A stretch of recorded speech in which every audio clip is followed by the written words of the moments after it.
Si je me souviens bien, c'était le premier dancing en plaine. C'était quelque chose de totalement nouveau et considéré immédiatement comme un lieu de perdition par la religion et par l'évêque en particulier. Et la puissance de l'évêché ici en Valais était énorme à l'époque.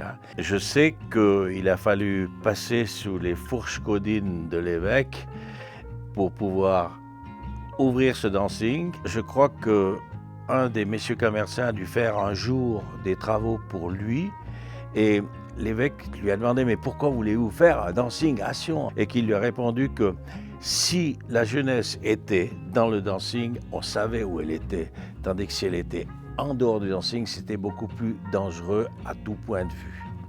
Peut-être que cet argument a aidé l'évêque à donner sa permission morale qui a donné ensuite la permission officielle par la ville de Sion. Alors les conditions de l'évêque étaient vraiment difficiles parce que pas de danse pendant le carême, ça veut dire que le dancing était fermé, pas de danse pendant l'Avent et pas de danse les vigiles, les veilles de fête principales. Ce qui a amené des choses assez drôles, par exemple le samedi saint, le dancing s'ouvrait et il n'y avait rien du tout jusqu'à minuit. À minuit, c'était Pâques, le carême était terminé, on pouvait commencer à danser et l'orchestre jouait et les gens n'attendaient que ça. Et la même chose pour les veilles de fête, c'était ouvert, mais jusqu'à minuit, pas de danse. Et à partir de minuit, tout le monde sautait sur la piste et ça dansait. À l'époque, la musique, c'était les valses, les marches, les tangos dans les bals. Alors, on ne pouvait pas éliminer ce genre de musique, les orchestres en jouaient. Entre-temps était arrivé le rock'n'roll, le twist, le cha-cha-cha, le boléro, la musique sud-américaine, si bien que tout cela était entré dans le répertoire des orchestres.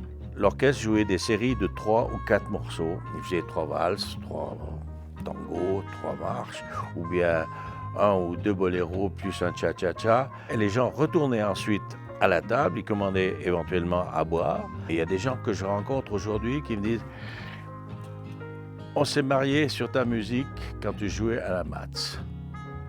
Alors, la grande salle de la Matz avait été aussi prévue comme salle de cinéma. Mais en fait, elle n'a jamais pu fonctionner comme salle de cinéma parce que les distributeurs avaient des contrats avec les autres salles et ils ne leur louaient tout simplement pas de films. Donc, je sais qu'ils ont tout essayé, les frères Commerçants, ils sont allés même au tribunal fédéral, mais ils n'ont pas obtenu gain de cause. Donc, comme salle de cinéma, ça n'a jamais fonctionné. Par contre, c'était la seule grande salle qu'il y avait à Sion.